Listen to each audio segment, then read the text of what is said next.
The emergency room called. My daughter was assaulted. Father, she named her attacker, the tycoon's own son. His cruel text then arrived. She had rejected his demand for a night. My father owns this whole city. You can't ever touch me. He proved right. I was powerless. So I contacted an old retired man in Sicily, my wife's brother. Only 2 words were uttered. A family concern.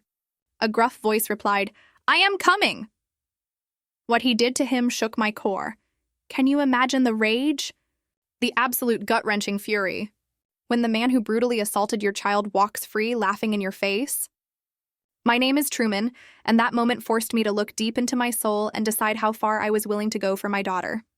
What the hell happened next?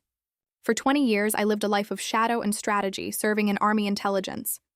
I learned 3 things that stayed with me. Patience wins wars, information is the ultimate weapon, and evil men always believe they're untouchable, right until the moment they're not. 12 years ago, I traded all that in. No more classified briefings, no more overseas deployments. Just a quiet life in Portland, running Larson Security Consultants, doing legitimate work, and, most importantly, being home for dinner. My military pension helped, and my reputation for thoroughness kept the clients coming. Our modest house in Beaverton was everything I ever wanted. A good school district, a neighborhood where kids still played outside, and enough space for my wife, Amber's, pottery studio in the converted garage. We bought it when our daughter Karina was 7, and the pencil marks tracking her growth still decorated the kitchen door frame. That Friday evening, Karina, at 21, called from the entryway, "Dad, I'm heading out." She had her mother's striking features and my stubborn determination, a combination that made her absolutely formidable when she set her mind to something. I looked up from my laptop. Where to? Study group at Powell's, then maybe coffee with some friends. She was double majoring in political science and journalism at Portland State. My girl wanted to change the world, and I had no doubt she would. "Text when you're on your way home," I said. She rolled her eyes, but it was affectionate. "Always do, old man." Amber emerged from her studio, clay still dusting her forearms. "Be safe, sweetheart." After Karina left, Amber settled into the chair beside me. "You're working late on a Friday?" "Background check for a client," I told her. "Guy's hiring a CFO, wants to make sure there are no surprises." I closed the laptop. But it can wait. We met 17 years ago at a gallery showing in Seattle. She was displaying her ceramic work, and I was there because my unit was in town for a conference, and my commanding officer's wife dragged us all along. Amber Moreno was explaining the inspiration behind a series of vessels to some pretentious art critic, and I watched her expertly dismantle the man's condescending assumptions with grace and steel. I was smitten before we even exchanged a word. Her family story was complicated. Her parents had immigrated from Mexico when she was a baby, but her maternal uncle Bruno had stayed behind in Sicily, where the Moreno line originated.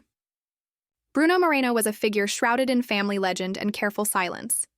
A man whose import-export business nobody discussed in detail.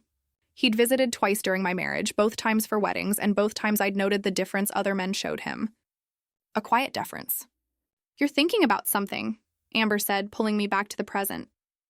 "Just grateful," I admitted. "We've built something good here." She squeezed my hand. "We have." Neither of us knew those would be the last truly peaceful moments for a very, very long time. Chapter 2, Broken. The call came at 10:47 a.m. My eyes weren't even fully open, but I was already reaching for my phone. That old combat instinct, recognizing the wrong time, the wrong ring. Amber sat up beside me as I answered. "Mr. Larson, this is Dr. Patel from Emmanuel Hospital. Your daughter, Karina, was brought into our emergency department approximately 40 minutes ago. She's stable, but you should come immediately." Stable. The word was supposed to be reassuring, but it felt like a lie. The drive downtown was a blur. Amber sat rigid in the passenger seat, her hands clasped so tight her knuckles were white. I kept my voice steady as I called Coleman Foster, my oldest friend, a detective with Portland PD. "I need you to find out what happened," I said, my voice barely a whisper. "Emmanuel Hospital. They said she's stable, but that's all I know." "I'm on it," Coleman said immediately. "I'll meet you there. The ER waiting room.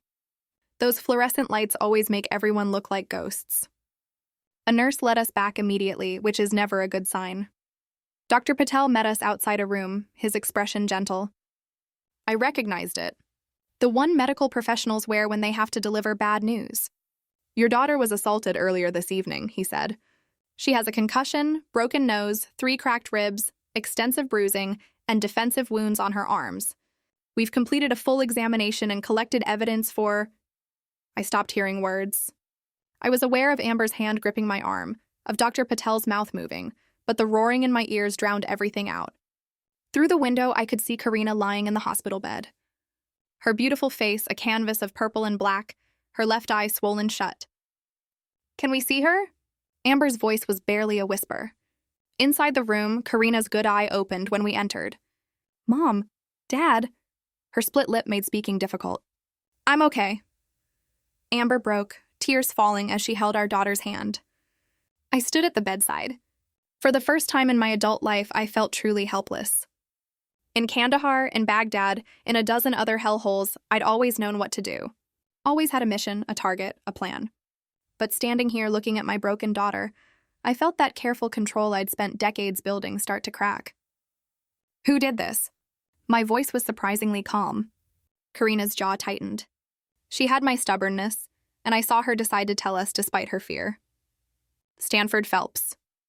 The name meant nothing to me then, but I'd learn. Oh, I'd learn everything. We met at a fundraiser last month for the campus advocacy group.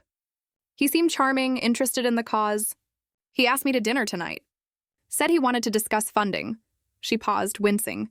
It was supposed to be at a restaurant downtown, but he changed locations last minute. Said his father's penthouse had a better view, better privacy for discussing donations. Amber's hand tightened on Karina's. He wanted... Karina's voice cracked. He said spending the night with him was the prize for his donation. When I refused, when I tried to leave, she couldn't finish. Did he... I couldn't complete the question. No, I fought. I screamed. I got away before... A doorman heard, called 911. Her good eye met mine. But Dad, he wasn't scared. Not even when the ambulance came. He just smiled and said his father would handle it. Coleman arrived 20 minutes later, his detective shield clipped to his belt, his expression grim. He'd been my roommate at basic training, stood as best man at my wedding, and was Karina's godfather. In the hallway outside her room, he delivered the news I'd already suspected. Stanford Phelps, 26, only son of Robert Phelps, real estate developer worth north of $3 billion. The kid has a sheet, but nothing that ever stuck. 3 prior assault allegations, all withdrawn. 2 DUIs that vanished, a sexual assault complaint from 2 years ago that got buried. How is that possible? I demanded. Robert Phelps owns half the city council, funds the DA's campaigns, and has enough lawyers to form their own law firm. Coleman's voice was tight with anger. Uniform officers responded to the scene. Phelps's attorney was already there. By the time I heard about it and made calls, Stanford was home free. No arrest, no charges filed. The DA's office is calling it insufficient evidence to proceed. My daughter is in a hospital bed with a broken face. I know, Truman. And I'm telling you, this is bigger than what I can touch. The Phelps family is protected at levels that make my badge worthless. I stood very still. Then I'll handle it. Thank you for coming, Coleman. And for trying. But this is family business now. Something in my tone made Coleman step back. We'd known each other for 30 years, had seen combat together, had buried friends together. Coleman recognized that tone. Don't do anything that makes me have to arrest you. You won't, I promised. You won't find anything to arrest me for. I returned to Karina's room. She was asleep now, medicated and exhausted.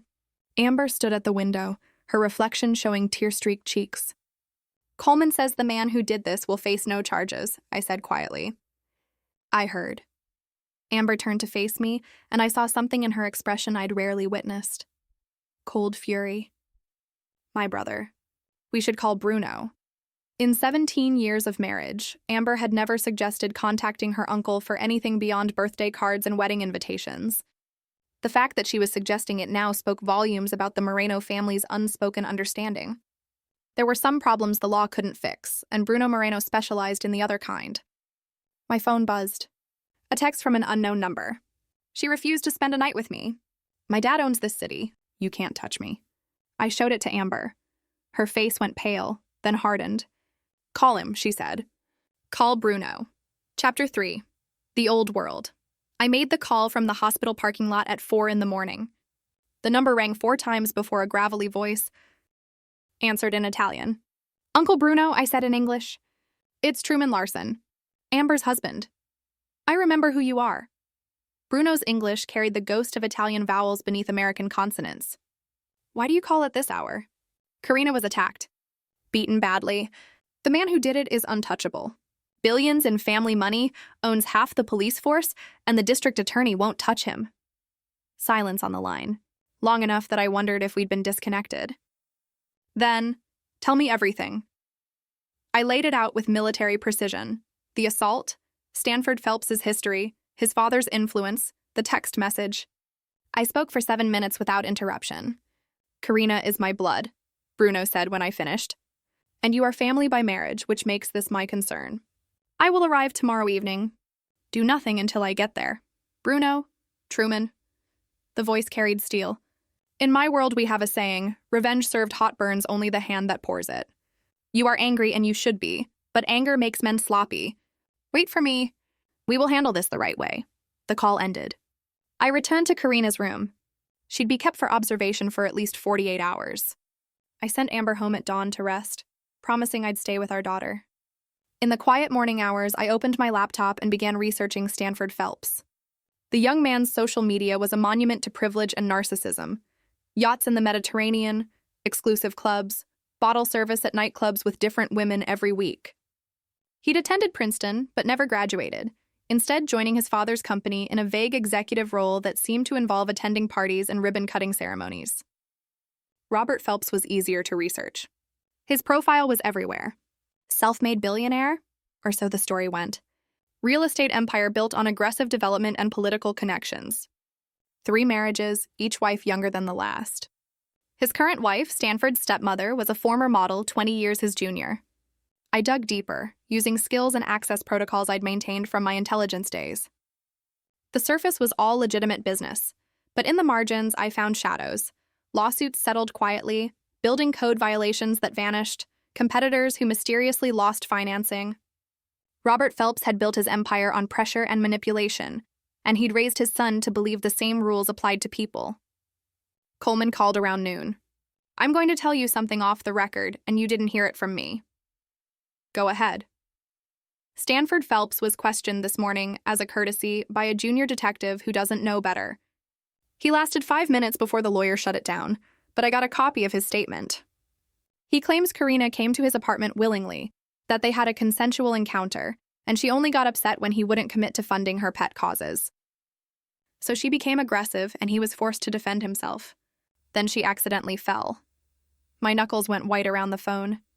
His lawyer also filed a counter-complaint, Coleman continued, claiming Karina was attempting to extort money from Stanford through false allegations, and that the Larson family should expect a defamation lawsuit. He's going to sue us? It's a pressure tactic designed to shut you down before you make noise. Truman, I'm sorry. This system is broken when it comes to guys like this. After Coleman hung up, I sat with that information. Stanford wasn't just confident he'd get away with it. He was actively on offense, weaponizing the legal system to threaten his victim's family. That evening, Karina was more alert. The swelling in her face had gone down marginally, but the bruises were deepening to ugly shades. Amber had returned, and we were trying to coax our daughter to eat soup when she suddenly looked up. I need to tell you something. Her voice was clear now, determined. Before he smashed my phone, I was recording. I went very still. Recording what? When he changed the location, something felt off. So I started a voice memo app before I went inside. It was in my jacket pocket. The whole thing. Him propositioning me refusing, him attacking me. It's all there. The phone was destroyed, but everything backs up to the cloud. Amber's hand flew to her mouth. You have evidence. I gave the police my cloud password when they took my statement, but Coleman said... She looked at her father. He said it won't matter. That evidence gets lost when people like Stanford are involved. I pulled out my phone and called Coleman immediately. The recording from Karina's phone hasn't been logged into evidence yet. A pause. No, nothing in the system. Why? Because it exists. Full audio of the assault, backed up to her cloud storage. Coleman's voice dropped. Truman, if I know about this, I have to submit it officially. And if I submit it officially, it'll be in the system where his lawyers can see it and get it suppressed before anyone relevant hears it, or it might just disappear. Don't submit it yet, I said. Give me 24 hours. You're asking me to sit on evidence. I'm asking you to be strategic about when and how you introduce it. 24 hours, Cole. Then do whatever you have to do. After another pause. 24 hours. But Truman, be careful. These people don't play fair. Neither do I said, and ended the call. Bruno Moreno arrived at Portland International at 6 p.m. I picked him up alone, Amber staying at the hospital with Karina. The man who emerged from the terminal looked nothing like the stereotype of a Sicilian mobster. At 72, Bruno was lean and weathered, wearing an expensive suit and carrying a single leather bag. His hair was silver, his face lined with decades of sun, and his dark eyes missed nothing. We embraced briefly. Show me, Bruno said. At the hospital, Bruno sat beside Karina's bed for a long time, studying her injuries with an expression of stone. He took her hand gently, and when he spoke, his voice was soft and Italian. Words I didn't understand, but recognized as some kind of vow. Then Bruno turned to me. Now we talk somewhere private. We went to a 24-hour diner near the hospital. In a corner booth, Bruno ordered espresso and listened as I laid out everything I'd learned about Stanford and Robert Phelps, the corruption protecting them, and the existence of the recording. This recording, Bruno said, it is your ace. But played through their corrupt system, it will be neutralized. We must use it differently. I'm listening. You were intelligence. Yes, you understand leverage and pressure points. Bruno sipped his espresso. Robert Phelps has built an empire on corruption, which means he has many enemies. People he has crushed, cheated, destroyed. These people want revenge but lack the means or the courage. We find them. We unite them. And we use your daughter's evidence not to convict his son, though that will be pleasant, but to destroy the father's empire. When the empire falls, the son becomes vulnerable. You're talking about a coordinated campaign. I'm talking about war, Bruno corrected. Not with guns. Those are crude and draw attention. War with information, with pressure, with fear. You expose Robert Phelps as the criminal he is. You collapse his political protection, and Stanford becomes just another violent man without a shield. Then Bruno's smile was cold. Then we handle him properly. This will take time. Good things do. Your daughter needs time to heal. You need time to build your case. And I need time to make some calls. Bruno leaned forward. In Sicily, we have an expression, alu nimiku nunlu darikori. To your enemy, not even the heart. But we are patient. We plan, we wait. And when we strike once and completely. I felt something settle in my chest. A sense of purpose, of direction. This was a mission now, with objectives and strategy. What do you need from me? Everything you can find on Robert Phelps and his business. Every enemy, every rival, every person he has wronged. I will handle finding the ones with useful information and the courage to use it. You will handle the investigation and intelligence gathering. Together we will build a trap. Bruno's eyes glinted. And when it closes, both Stanford and his father will wish they had never heard the name Larson.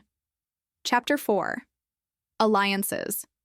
Karina came home 3 days later, moving slowly and staying mostly in her room. Amber took leave from the community college where she taught art, and the house took on the quiet, careful atmosphere of a place where someone was healing from trauma. I converted my home office into a war room. Bruno had taken a room at a nearby hotel, but he spent his days at the house, making phone calls in Italian and occasionally disappearing for meetings he didn't explain. The old man moved with surprising energy, his network of contacts apparently extending far beyond Sicily. I've made some progress, Bruno announced on the 4th day, spreading documents across my desk. Robert Phelps has been busy making enemies for 30 years. I have found 3 who are willing to help, if we can guarantee their safety and success. The first was Eric Ford, a former city councilman who'd opposed one of Robert's development projects and found himself facing fabricated ethics violations that destroyed his career. The second was Harvey Moran, a contractor who'd been forced into bankruptcy after Phelps used legal pressure to steal his company's largest project. The third was Andreas Wright, a journalist who'd written an investigative piece about Phelps's business practices and been sued into silence. They all have pieces of the story, Bruno explained, but separately, they lack the evidence and the courage to act. Together, properly orchestrated, they become dangerous. I'd been conducting my own investigation, using techniques I'd honed in military intelligence. I'd been mapping Robert Phelps's empire, shell companies, offshore accounts, and the complex web of political relationships that protected it all. What I'd found was extensive corruption, bribes to city officials, falsified building permits, intimidation of competitors, and systematic tax evasion. The question is how to make this public in a way that can't be suppressed, I said. Coleman Foster arrived that evening, officially off duty. In the war room, he studied the evidence I'd compiled with a detective's eye. "This is good work," Coleman admitted. "Better than good. This is prosecutable, but the DA won't touch it. Marcia Canrell has been in Phelps's pocket for years. Her last 3 campaigns were funded by his PAC." "So we go over her head," Bruno said. "The federal authorities," Coleman said. "The FBI would need a reason to get involved, and they need to believe they have a case that won't be killed by political pressure at higher levels." I had been thinking about this. What if it wasn't just about Robert Phelps? What if we connected his corruption to a broader pattern? Other developers, other politicians, a systemic problem that the feds couldn't ignore. Coleman's eyes narrowed. "You need a trigger. Something that forces their hand and makes it a PR nightmare if they don't investigate." "A scandal," Bruno said softly. "Something public that cannot be ignored. Something that makes Robert Phelps radioactive to his political allies, forcing them to distance themselves. And in that moment of weakness, we introduce the evidence through channels he cannot control." I turned my laptop and pulled up Stanford Phelps's social media again. Stanford is throwing a party next weekend. Annual charity gala at his father's downtown tower. Politicians, business leaders, media coverage. He posts about it every year. Makes a big show of being philanthropic. "You want to crash his party?" Coleman asked. "I want to make it the last party he ever throws," I said. Over the next 5 days, we planned. Bruno reached out to Eric Ford, Harvey Moran, and Andreas Wright, bringing them into the fold with promises of protection and revenge. Coleman used his connections to identify which FBI agents in the Portland field office were clean and which were potentially compromised by Phelps' influence. I focused on Stanford. The young man's arrogance was a gift. He documented everything online, creating a detailed record of his activities. I identified a pattern: multiple women who'd appeared in Stanford's social media photos and then vanished. Using my investigative skills, I tracked them down. The first was Diana Hurley, now living in Seattle. She didn't want to talk, hanging up when I mentioned Stanford's name. But I persisted, calling back with a different approach. "My daughter was assaulted by Stanford Phelps," I said simply. "I'm not a reporter. I'm not a cop. I'm a father trying to protect my child from a dangerous man. If he did something to you too, I need to know I'm not alone in this." After a long pause, "He raped me. 2 years ago at his apartment. I went to the police. I had bruises. I had a hospital examination. I had evidence. His lawyers made me sign an NDA and accept a settlement. Said if I ever spoke about it, they'd bury me in lawsuits. I needed the money for my mother's medical bills, so I signed. Would you be willing to break that NDA if I could guarantee he'd face consequences? Do you really think you can touch him? His family owns everything. I'm working on it, but I need to know I'm not wrong about who he is." Diana gave me 3 more names. By the end of the week, I had spoken to 7 women. 6 had stories similar to Karina's: assault, intimidation, NDAs, and settlements. 1 had been in high school when Stanford, then 23, had pursued her at a party. None of them would go on record. The fear Robert Phelps had instilled was too deep. But they provided information: dates, locations, details that corroborated a pattern of predatory behavior spanning nearly a decade. "This is valuable," Coleman said, reviewing my notes. "But without testimony, it's still not enough." "We have Karina's recording," I reminded him, "which we haven't officially submitted to evidence, meaning it's not legally admissible in any current proceeding." Bruno had been quiet, listening to our debate. Now he spoke. "You are thinking like men bound by their laws. We are not bound. The recording does not need to be evidence in a court. It needs to be heard by the public." I understood immediately. A leak. "Not yet," Bruno cautioned. "First, we set the stage. We prepare the battlefield. The charity gala is in 3 days. We use that event to create chaos in Robert Phelps's world. Then, in the midst of that chaos, we release the recording through channels that cannot be suppressed. Social media, multiple news outlets simultaneously, directly to the FBI. By the time his lawyers react, it will be everywhere." "And Stanford?" I asked. Bruno's smile was cold. "For him, we have a different plan. One that addresses the personal nature of his crime." Chapter 5. The Setup. The charity gala was scheduled for Friday night at the Phelps Tower, a glass and steel monument to Robert's wealth overlooking the Willamette River. Tickets cost $10,000 per couple, with proceeds supposedly going to youth education charities. Though Andreas Wright's research had revealed that less than 15% of previous year's proceeds had actually reached charitable organizations. Truman and Bruno's plan had multiple components, each designed to converge at the gala itself. Eric Ford, the former councilman, would attend as the guest of a city supervisor who owed him a favor. His job was to circulate among the politicians, reminding them quietly of Robert Phelps's vulnerable position should anyone choose to investigate seriously.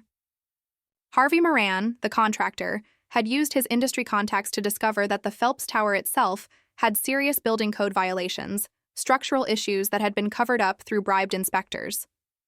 He prepared a detailed report complete with photographic evidence, ready to be delivered to the appropriate city departments at precisely the right moment. Andreas Wright had spent the week reaching out to journalists he trusted, people who had been burned by the Phelps machine before, and would jump at the chance to break a real story. He'd primed them with hints of a major scandal about to break, told them to watch social media Friday night, and made sure they had secure methods to receive leaked documents. Coleman's role was more delicate. He'd connected with FBI Special Agent Brett Hayes, an organized crime specialist who'd been quietly building a case against corruption in Portland's real estate development sector. Hayes was professional, careful, and most importantly, not in Robert Phelps's pocket. Coleman briefed him on the evidence I'd compiled, warning him that something significant would happen soon.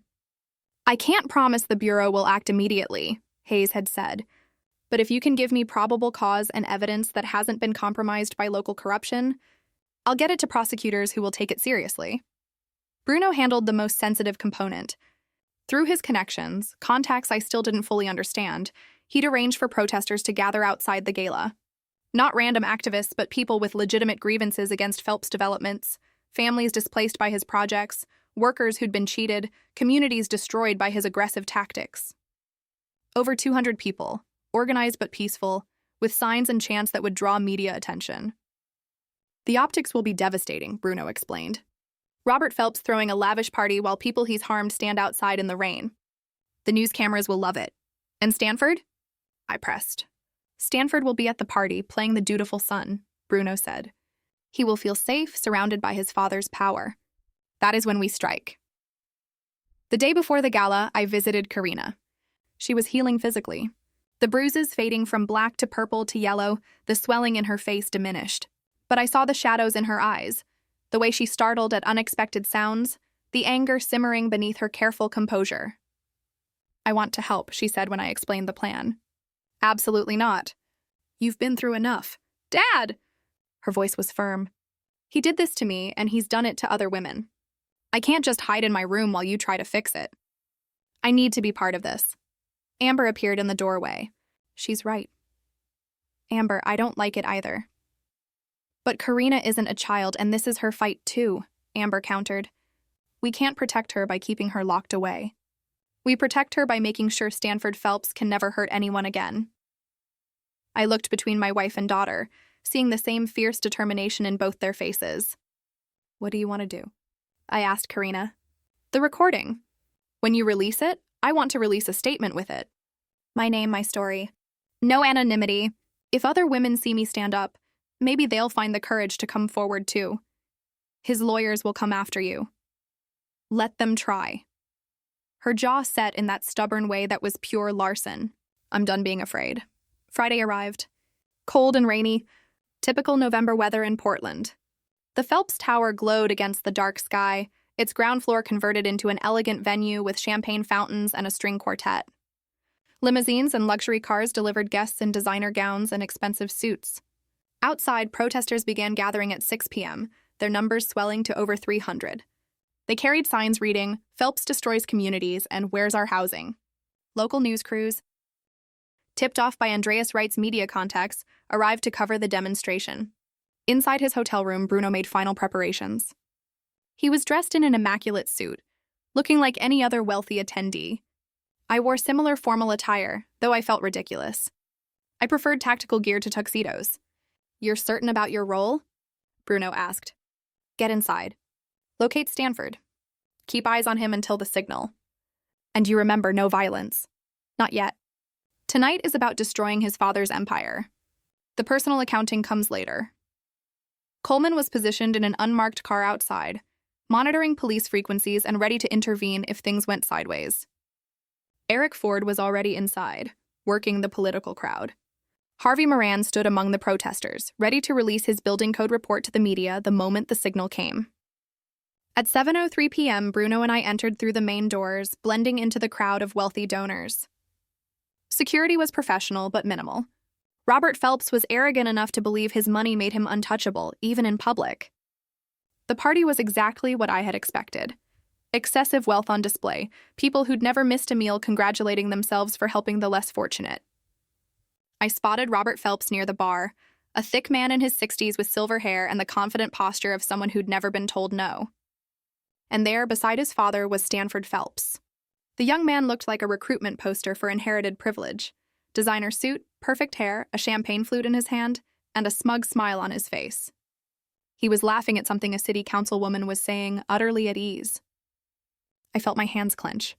This was the man who'd beaten my daughter, who'd sent that mocking text, who'd walked away without consequences. Every instinct screamed to cross the room and break that smug face. But Bruno's hand touched my elbow briefly. A reminder. Patience. The trap is set, Bruno murmured. Now we spring it.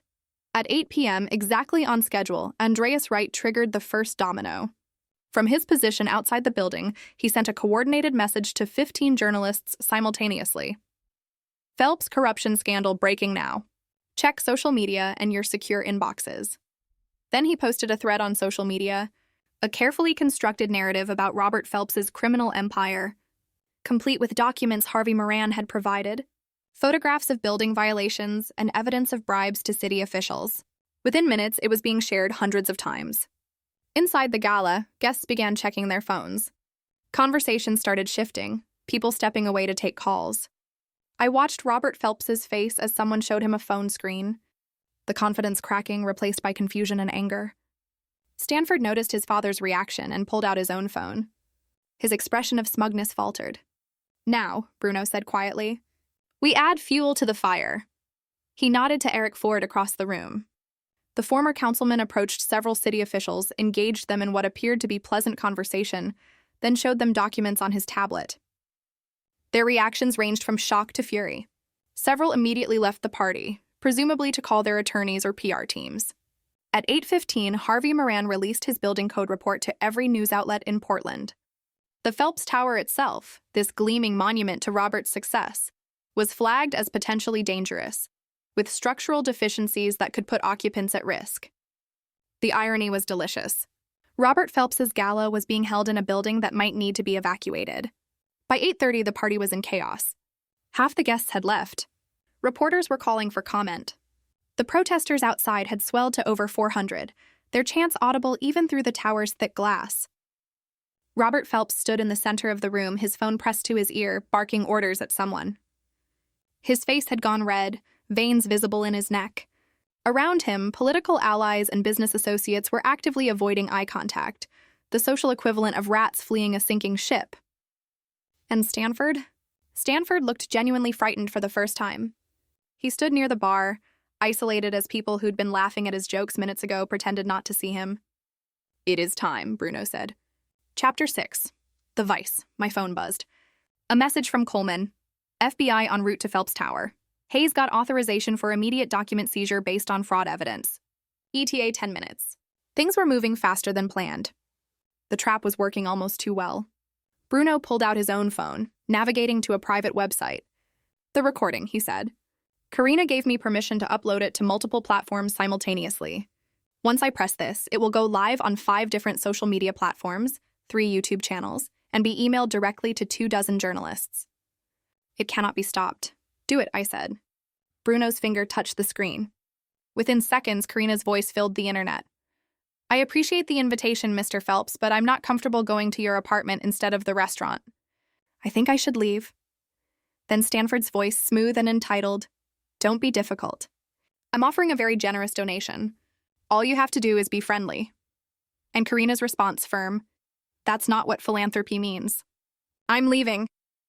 What followed was audio of the assault, Stanford's voice turning ugly. Furniture crashing, Karina's screams for help, his casual laughter as he hit her. The recording lasted 8 minutes and captured everything. His confession that he expected sex in exchange for his donation, his assertion that his father owned the police, his threats about what would happen if she reported him. It was damning. It was crystal clear. And it was already viral. I watched Stanford's face go white as someone showed him a phone. The young man's hands were shaking. Robert Phelps pushed through the remaining crowd, grabbed his son's arm, and pulled him toward a private elevator. But before they could reach it, FBI agents entered the building. Hayes leading a team of 6, all wearing blue windbreakers with yellow letters. "Robert Phelps," Hayes announced, his voice carrying across the now silent room. "We have a warrant to seize records related to Phelps Development Corporation's business practices. We're also placing you under investigation for fraud, bribery, and racketeering." Robert's face went from red to purple. "You have no authority." "We have plenty of authority, sir. Federal jurisdiction supersedes your local connections." Hayes gestured to his team. "Secure all computers and file servers in this building. No one leaves until we've documented what we need." As FBI agents spread through the tower, Bruno leaned close to me. "The Empire falls. Now we handle the sun." But before they could move, Stanford Phelps did something stupid. Perhaps it was panic. Perhaps arrogance. Or perhaps just the instinct of a cornered animal. But he ran. Not toward the elevator, but toward the emergency stairs, shoving past guests and knocking over a champagne fountain in his haste. "Stop him!" Robert shouted, but no one moved to help. Bruno and I followed at a measured pace. Coleman's voice came through the small earpiece I wore. "I've got eyes on the back exit. He's heading for the parking garage." Stanford burst into the underground garage, looking wildly for his car. I emerged from the stairwell behind him, blocking the exit. "Stanford Phelps," I said quietly. The young man spun around, and up close I could see genuine fear in his eyes. "Stay away from me. My father will have you arrested. Your father's currently being placed under federal investigation. His protection is gone. His money is about to be frozen. His lawyers are busy saving themselves." I took a step forward. "Which means you're all alone." "I didn't do anything to your daughter. She wanted—" "Finish that sentence," I said very softly. "And I will break your jaw. We both know what you did. So do the 7 other women I found. So does everyone who's heard that recording by now. And believe me, millions have heard it." Stanford's bravado crumbled completely. "What do you want?" "Justice. I'll pay." "My father will pay." "Your father is bankrupt by morning. The FBI is seizing his assets. The city is shutting down his buildings.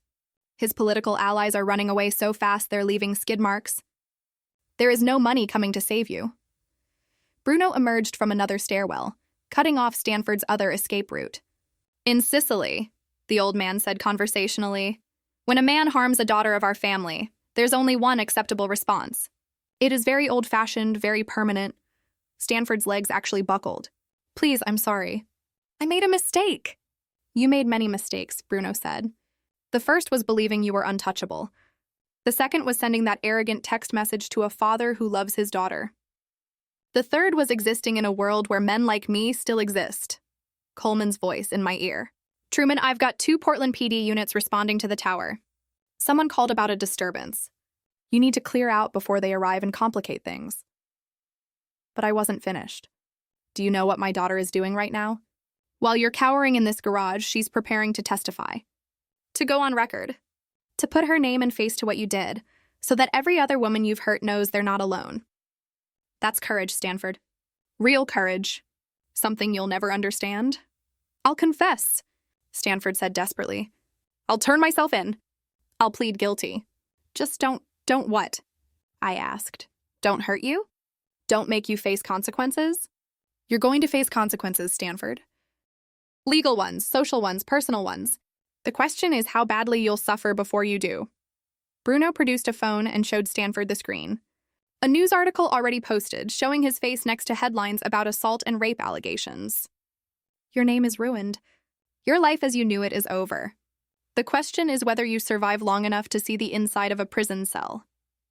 That was when Stanford broke completely, dropping to his knees in the concrete garage, crying. I felt no satisfaction looking at him, only cold calculation. This man had hurt my daughter, and this moment of fear was only the beginning of what he'd pay. Let's go, I said to Bruno. He's not worth any more of our time. We left Stanford sobbing in the parking garage. By the time Portland police arrived, he was still there, incoherent and broken. Coleman later told me that Stanford had been taken into custody, not arrested, but protective custody, because he was an active threat to himself. The next morning, the news was everywhere. Robert Phelps's empire was collapsing. Federal investigations were expanding, and Stanford Phelps faced potential charges from multiple assaults. The recording had been played on every major news outlet. Karina's statement had been read by millions, and 3 more women had come forward with their own stories.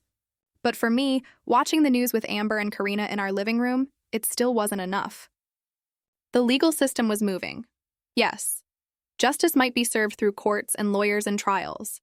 But the personal accounting, the real price for what Stanford had done, was still unpaid. Bruno seemed to read my thoughts. Patience, the old man said. The trap is closed. Now comes the final part. The part where we ensure this ends properly. Chapter 7. The Weakness Revealed. The weekend after the gala was chaos across Portland. Robert Phelps's arrest made national news. The FBI had found evidence of massive fraud, money laundering, and conspiracy to commit bribery. His assets were frozen, his building sealed, and his political allies were tripping over themselves to return campaign contributions and delete old photos. Stanford Phelps, meanwhile, had been formally charged with assault and held on $500,000 bail, an amount his father could no longer pay. The young man sat in county jail and, according to Coleman's sources, was not handling confinement well. He's in protective custody, separated from general population, Coleman reported. For his own safety.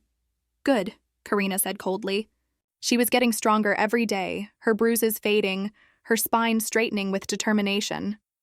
She'd done a televised interview, speaking clearly and calmly about her assault, and the response had been overwhelming. Support poured in from across the country, along with offers of legal assistance and counseling resources. More importantly, 8 additional women had come forward with allegations against Stanford, spanning back to his college years. The DA has no choice but to prosecute aggressively now, Coleman said. Marcia Canrell is trying to save her career by throwing Stanford under the bus. She's talking about seeking maximum sentences on all counts. But something was bothering me. The legal system was working, yes. Stanford would likely spend years in prison. Robert's empire was destroyed. Justice by conventional measures was being served. So why did it still feel incomplete?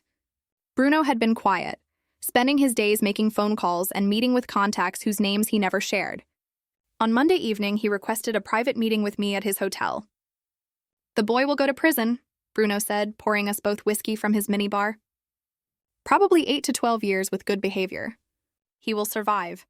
Men like him often do, protected even in jail by his remaining family connections.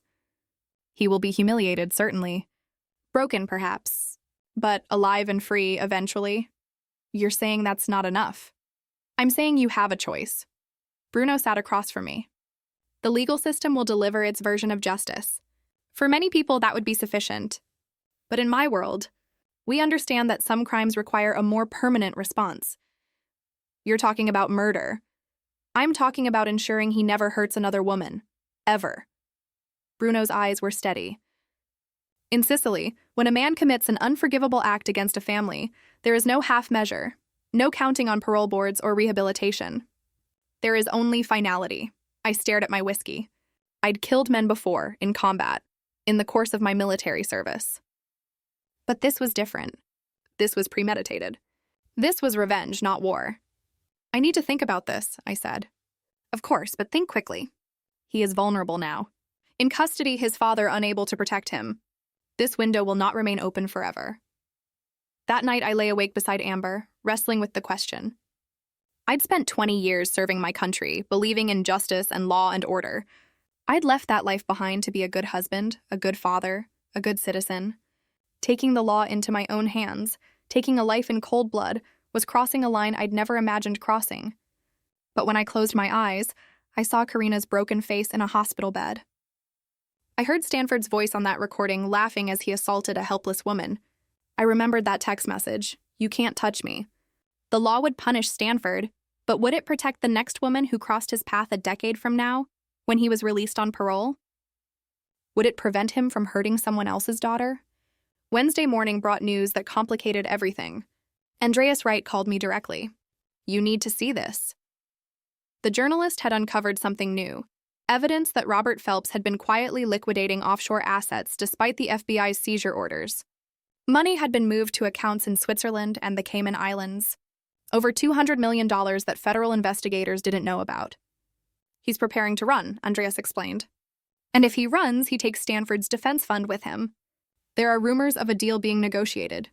Robert might flip on his political co-conspirators in exchange for reduced charges and witness protection. If that happens, Stanford might walk on a technicality, double jeopardy, fruit of the poisonous tree, something. His lawyers are already filing motions." I felt ice in my veins. How possible is this? It's the federal system. Strange things happen. And Robert Phelps has information that could destroy dozens of powerful people. If he offers to talk, the prosecutors might prioritize that over putting his son away. That afternoon, Coleman confirmed it. There's talk of a deal. Robert has evidence of corruption going up to the state level. Governors, senators, federal contractors. The FBI wants that information more than they want Stanford's conviction. I'm sorry, Truman. It's politics. Karina found me in my office that evening, staring at nothing. "Dad, you okay? How do you feel about the idea that Stanford might not go to prison?" She was quiet for a long moment. "I'd be angry, but I'd survive. Because at least his life is destroyed. At least everyone knows what he did. What if he rebuilds? What if he changes his name, goes somewhere else, and in 10 years he's hurting women again?" Karina sat down beside me. "Then I want someone to stop him. Permanently." "Karina," I began, the name catching in my throat. "Dad, I know what you and Uncle Bruno are discussing," Mom told me. "And I know you're struggling with it because you're a good man." She took my hand. "But Dad, sometimes good men have to do hard things to protect people from bad men. That's what you did in the army, right? Made hard choices so other people would be safe. That was war." "This is different, is it?" "Stanford Phelps is a predator. He's hurt at least 9 women that we know about, probably more. If the legal system lets him go, what happens to the next woman? What happens to her father? He'll be standing where you are now, wondering if he should have done more to stop it." I looked at my daughter, my brave, brilliant, damaged daughter, and saw the weight of truth in her eyes. She wasn't asking me to kill for revenge. She was asking me to kill to prevent future harm. The difference was subtle, but significant. "I'll think about it," I said quietly. That night, I made my decision. Chapter 8. The final move. Bruno's plan was simple and elegant. The kind of thing that only a man with decades of experience in violence could devise. Stanford is in protective custody, separated from other inmates. But every prisoner has access to the infirmary. And every infirmary has blind spots. "You have someone inside?" I asked. "I have someone who has someone inside. The chain is sure enough to be reliable, long enough to have deniability. But you must be certain, Truman. Once we do this, there is no undoing it." "Are you certain?" I thought about Karina's bruised face. I thought about the 8 other women and the unknown number who'd been too frightened to come forward. I thought about Stanford's smug smile at that gala and his father's arrogant certainty that money could buy anything, even immunity from consequences. And I thought about the fact that the legal system, the system I'd spent my life believing in, was preparing to let a serial rapist walk free because his father had valuable information. "I'm certain," I said. "But I have conditions." "Name them." "It has to look natural or accidental. No execution-style murder that starts an investigation. And I want to be there. I want to see it happen." Bruno studied me for a long moment. "This will change you. Seeing a man die, even a man who deserves it, is different from making the decision. Are you prepared for that? I've seen men die before. Not like this. In combat, death comes quickly, with adrenaline and chaos. This will be slow and deliberate. You will have time to think, time to doubt, time to regret, and you cannot show any of that. You must watch him die and feel nothing. Show nothing. Because any crack in your control is a risk to all of us." "I understand." "Then we proceed. But Truman, after this, you can never go back. There is no version of you that exists after this moment who did not participate in murder. You must accept that." I had been thinking about this for 3 days. I'd examined my conscience, my values, my identity. I'd asked myself if I could live with the alternative. Stanford alive, potentially free, potentially hurting more women. And I'd found that I couldn't. Some men need killing. His drill sergeant had said that once, years ago, discussing enemy combatants. It had seemed harsh then. Now it seemed like simple truth. I accept it, I said. When? Tomorrow night. The infirmary has late shift coverage that is sympathetic to our cause. Stanford has been complaining of chest pains, stress from his incarceration. He will be moved to the infirmary for observation. There will be a window of approximately 30 minutes when certain security cameras are undergoing routine maintenance. During that window, he will suffer a medical emergency, a heart attack. Very sudden, very fatal. The official cause will be undiagnosed heart condition exacerbated by stress. He is young, but it happens. How do I get inside? You don't. We have a camera feed that will show you everything. You will watch from a secure location, and when it is done, you will confirm he is dead. Then we all walk away and never speak of this again. That seemed wrong to me. If I was going to order a man's death, I should have the courage to witness it directly, to own what I'd done. But Bruno was right about the practical concerns. My physical presence at the crime scene would be an unnecessary risk. Show me the feed, I said. Bruno produced a laptop and opened an encrypted program. The screen showed a grainy black and white view of a small infirmary room. One bed, basic medical equipment, a single door. This is the room. Tomorrow night, Stanford will be in that bed and he will not leave. The next day was surreal. I went through the normal motions: breakfast with Amber and Karina, a client meeting by video call, paperwork for my security consulting business. But all of it felt distant, like I was watching someone else live my life. Coleman called around noon. The prosecutors offered Robert Phelps a deal this morning. Full cooperation in exchange for reduced charges and witness protection. It's happening, Truman. Stanford's defense team is already filing motions to suppress evidence, claiming it's fruit of an illegal investigation. They might actually get him off. Thanks for letting me know, I said, my voice steady. At 8 p.m., I drove to a storage unit on the outskirts of the city. Bruno was already there, along with two men I had never seen before. Both middle-aged, both with the careful eyes of people who'd done violence professionally. Nobody offered names. Nobody shook hands. Bruno set up the laptop on a card table. The feed is live. Stanford was transferred to the infirmary 20 minutes ago, complaining of chest pains and difficulty breathing. The doctor on duty examined him, found nothing wrong, but admitted him for observation. The night nurse just started her shift. She is one of ours. She will ensure no one else enters that room. The screen showed Stanford lying in the infirmary bed, looking pale and frightened. Good, I thought. Let him be frightened. Let him know what it feels like to be helpless. How does it happen? I asked. One of the silent men spoke for the first time.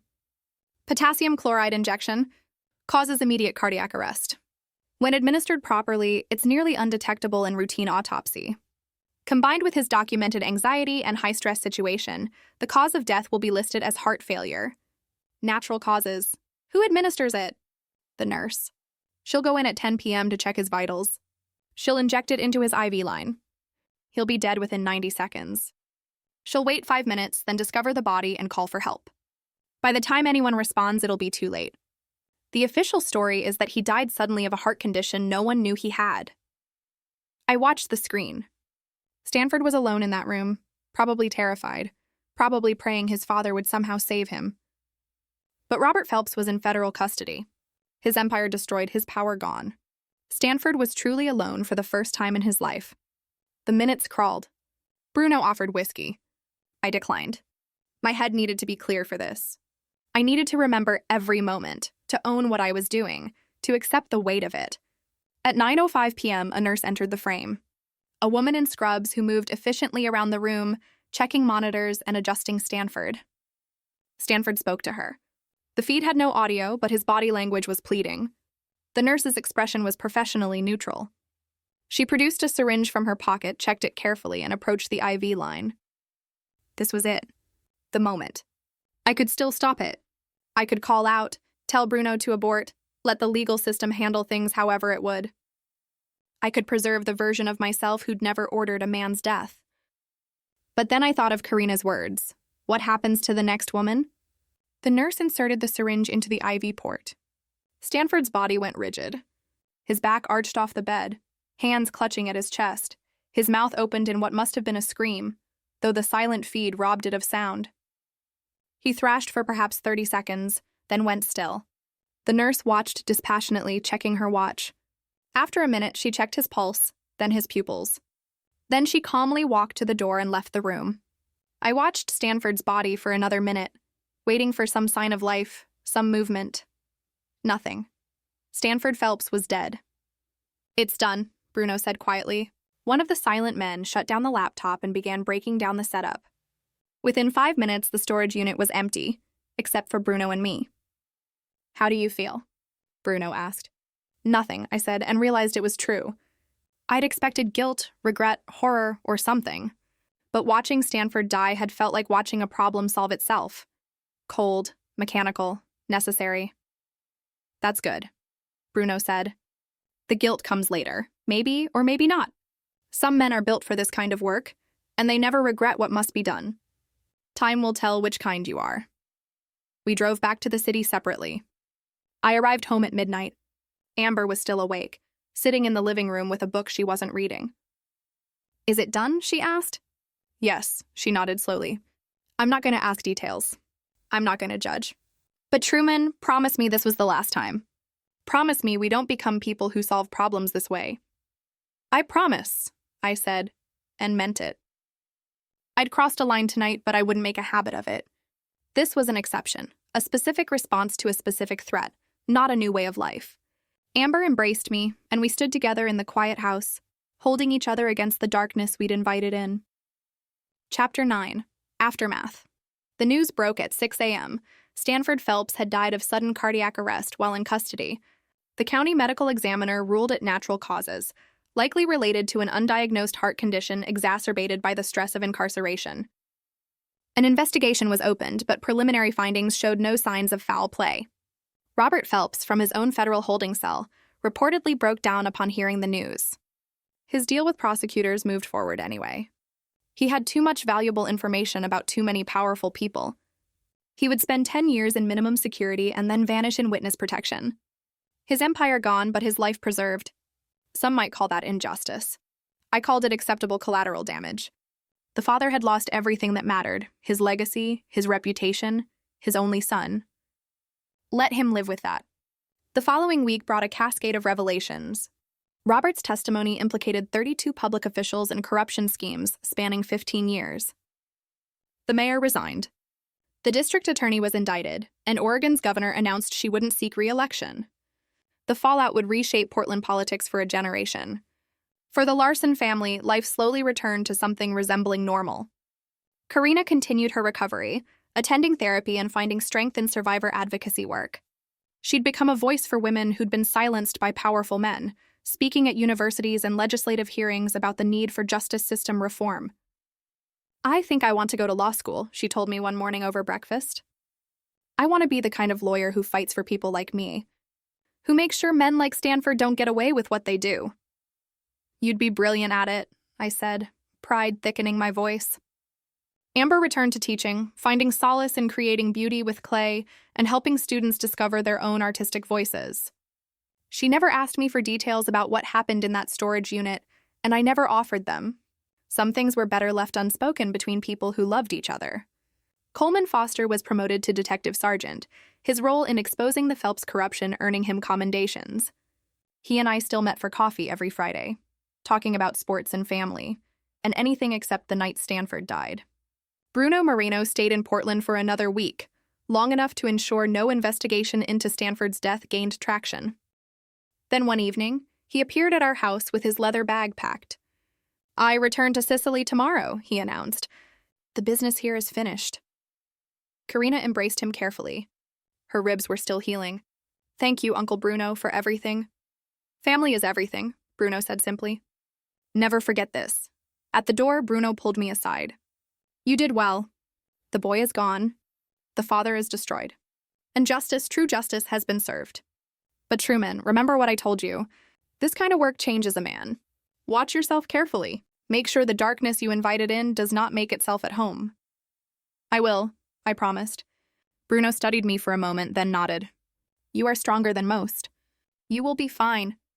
But if you ever need counsel, if the weight becomes too heavy, you call me. Some burdens should not be carried alone." After Bruno left, I stood on my porch in the cool November evening, looking at the quiet suburban street where my family had built their life. Nothing looked different. Same houses, same streetlights, same normalcy, but I was different. I'd stepped outside the bounds of law and order, had taken justice into my own hands, had ordered a man's death. And I didn't regret it. That should have troubled me more than it did. But when I thought about Stanford Phelps, I felt only satisfaction. A predator had been removed from the world. Women were safer because of it. My daughter could heal, knowing her attacker would never hurt anyone again. If that made me a monster, I could live with being a monster. 3 months later, in February, I sat in my office reviewing a routine corporate background check when my phone buzzed. A message from an unknown number. Thank you. It was from Diana Hurley, the woman in Seattle who'd been assaulted by Stanford 2 years earlier. She sent a link to a news article about a scholarship fund being established in Stanford's memory, funded by settlements from several of the women he'd assaulted who'd banded together to support survivors of sexual violence. "We're turning his death into something positive," Diana wrote, "making sure some good comes from all the pain. I don't know exactly what happened to him in that jail cell, but I know you were involved somehow. So, thank you for believing us, for protecting other women, for doing what the law wouldn't do." I deleted the message immediately. No record, no trail. But I allowed myself a small smile. The darkness I'd invited in hadn't made itself at home.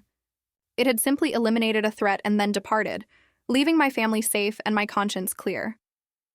That evening, I found Amber in her studio working on a new piece, a series of vessels representing strength emerging from brokenness. She looked up as I entered, clay on her hands and peace in her expression. "How was your day?" she asked. "Good," I said. "Routine client work. Nothing exciting. That's good. Boring is good." We'd become experts at normal conversation and maintaining the surface of our life while carrying the weight of what we'd done underneath. It was its own kind of courage, I thought. The courage to live with difficult truths and still find joy in ordinary moments. Karina was upstairs studying for her LSAT, her future taking shape in the aftermath of her trauma. She was stronger now, her spirit unbroken despite everything Stanford had tried to break. She would heal, and she would thrive, and she would help other women do the same. And Stanford Phelps was gone. Not by the legal system, not by the slow wheels of justice, but by the old ways. Family defending family, the strong protecting the weak, evil men facing consequences they thought they'd escaped. Bruno had been right. It was very old-fashioned, very permanent, and very, very necessary. I walked through my home, listening to Amber's music playing softly from the studio, hearing Karina's voice as she read practice questions aloud to herself, feeling the warmth of the life we'd built together. This was what I'd fought for. This was what I'd protected, and I would do it again in a heartbeat if I had to. But I hoped, deeply, sincerely hoped, that I'd never have to. One trip into that darkness was enough for any man. I'd seen what I was capable of when my family was threatened. Had learned that my moral lines were less fixed than I believed. That knowledge would stay with me forever. A shadow in my mind that could never be fully banished. But shadows served a purpose. They reminded you where the light was and what was worth protecting. And as I stood in my home, surrounded by the people I loved most in the world, I knew I'd made the right choice. Some men need killing, and some fathers love their daughters enough to become the men who do what needs doing. The world was safer for it, and the Larson family was whole. This story, it's a part of me now. It made me question everything I thought I knew about justice and about myself. So, I have to ask you, if you were in my shoes, what would you have done? Let me know in the comments below. I'm really listening.